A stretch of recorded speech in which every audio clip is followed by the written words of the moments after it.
आता हे एक वाटी पोहे घेतलेत मी. आपण आता हे भिजत घालू. आता यातलं पाणी आपण ह्याच्यात ओतून काढू.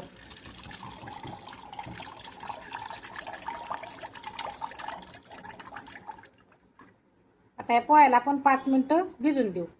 आता ही कढई शेगडीवर ठेवली. याच्यामध्ये आपण 1-2 पळ्या तेल घालू. आता आपलं तेल गरम झालंय.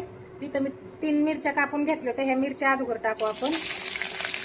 नंतर 1 चमचा मोहरी टाकलं की आणि 1 चमचा जिरी टाकू. आता 3-4 पानं कढीपत्त्याची घेतले ते पण टाकू. आता हे 1 कांदा चिरलेला याच्यात टाकू. आता कांद्याला 2 मिनिटं परतून देऊ आपण चांगलं. तिथे मी अर्धा कप शेंगदाणे घेतले तर सोलून त्याचे साल्ट काढून घेतलेत. आता हे पण त्याच्यात टाकू आपण. आता याच्यात अर्धा चमचा हळद टाकू. चवीनुसार मीठ टाकू. आता हे 5 मिनिटं झाले पोहे भिजलेले. हे पोहे आपण ह्याच्यात टाकून घेऊ.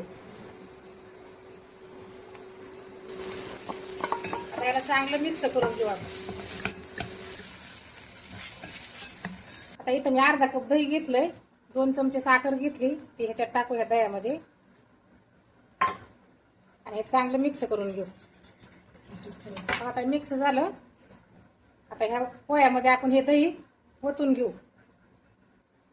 आता याला हलक्या हाताने आपण मिक्स करू.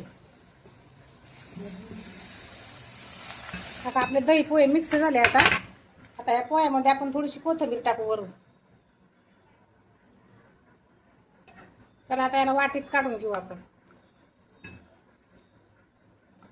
हे बघा आपले दही पोहे तयार झाले.